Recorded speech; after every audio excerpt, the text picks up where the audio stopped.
Good morning, guys. We're here on a very, very cold Friday morning. It's freaking cold out here today. For a Friday morning editorial. Now, this is my second time this week talking about something to do with domestic. Domestic. That's right. Second time this week. The first one was in Tennessee, and this one's in Oregon. So, it's the second time this week talking about something to do with domestic crime. And some people will say, well, how come you're not talking about the plumber or the janitor, or the city worker or the guy who just does a non-law enforcement job, 9 to 5 that commits domestic violence or domestic harassment or whatever. Because, let's say for a minute, you want to become a preacher, a pastor of a church. People live here. The pastor has to live up here. You can't drink, smoke. There's a certain reputation you have to carry so that people think, well, he is a pastor. Look at this hypocrite. He's over there drinking a whiskey and he's supposed to be maybe he's Catholic. There's a cross to bear. There's a burden you bear when you become that pastor. Well, when you become a law enforcement officer, it's the same thing. We all live on this plane, and law enforcement officers live up here. It's a burden that you chose. It's the cross to bear, that you have to have a higher standard in your life. Yet every week we're reading a story, it seems like, about domestic violence or domestic harassment or something to do with law enforcement losing their emotions, losing their temper. I understand they're human, but they've got a cross to bear, and that's called law enforcement officer. So if you can't live up to that standard, you probably should find another occupation that doesn't stress you out so much. Maybe in a cubicle where you can just sit and relax and look at a computer. So let's see what happened in Oregon this week. Bill Fugate, the former Oregon State Police spokesman, scheduled to report to Deschutes County Jail this weekend on a harassment conviction, has resigned and plans to surrender his police certification. Fugate contacted the agency Thursday to say he would turn in his certification, said Eric Gablix, director of the Oregon Department of Public Safety Standard and Training, which certifies Oregon law enforcement officers. The agency will, in essence, revoke his certification permanently, Gablix said. He also said Fugate's name will be flagged into a national database of decertified officers in case he seeks police work outside Oregon.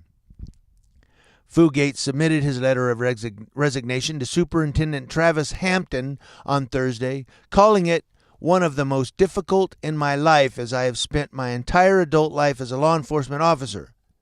He also said, events in my personal life made this decision the only logical one.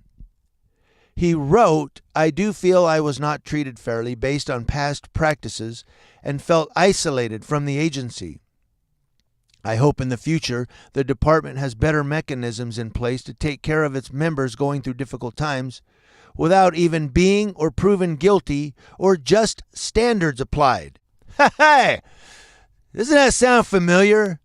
I hope that my agency in the future has mechanisms in place so that there are just standards applied, that you're not proven guilty without, cause. Ha! Doesn't that sound familiar? Isn't that the standards that should be applied on the street as well? Oh, you've had, you're on probation for this, so you must be doing that all the time. Yeah, people don't get better, do they? People don't change their lives, according to many law enforcement officers. I pull this guy over. He must be guilty of something. I'm going to pull him out of his car. What'd you pull me over for? Well, you have a taillight out. Got to have drugs or gun in this car since your taillight's out. Sounds familiar. I digress. Moving on. Fugate was convicted this week of misdemeanor harassment for a 2017 confrontation with his estranged wife.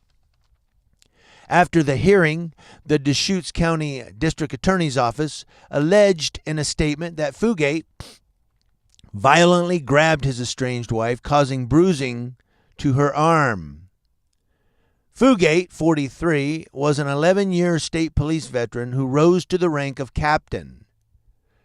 During this week's hearing, he was sentenced to 24 months of probation, 2 days of jail time, and is required to complete a year-long batterer intervention counseling program. According to the terms of his probation, he isn't allowed to possess a firearm. District Attorney John Hummel said he reviewed 5 other domestic violence allegations against Fugate related to incidents that occurred between 2007 and 2016. He said he declined to prosecute them because they exceed the statute of limitations, which is probably 2 years, I'm guessing. I'm not sure. But,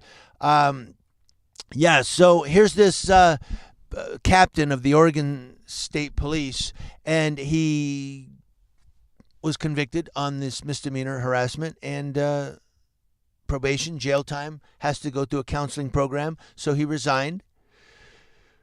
So I want to hear from all of you what you think about all of this in the comment section below. I will put a link to this story that I gave you just now in the description box. But the one thing I want to leave you with is what he wrote, reportedly in a statement. He wrote, I hope that there are mechanisms in place in the future that people that are, well, he was talking about the officers, won't be guilty or proven guilty without, applying just standards.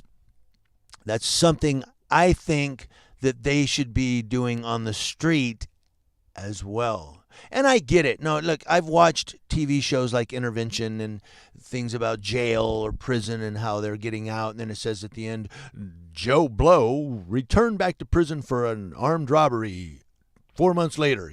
I get that they're just people repeat their crimes and just they won't get better. I get it that like drug addicts are drug addicts. I get all of that. However, what happened to give a guy a chance? What happened to being innocent till proven guilty? Why do I see so many traffic stops for expired tags, taillight out, whatever, and everybody's sitting on the curb while they rummage through the car and look through stuff and open, the dash thing and everything and the middle console, and they're looking through the whole car, and then they go, all right, well, just get your taillight fixed, you're free to go. But here's this cop. Now all of a sudden he's on the other end of it and he's seeing what's going on.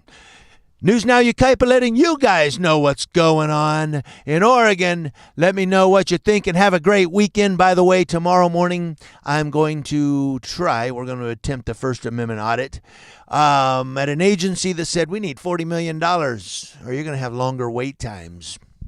Talk to you guys later.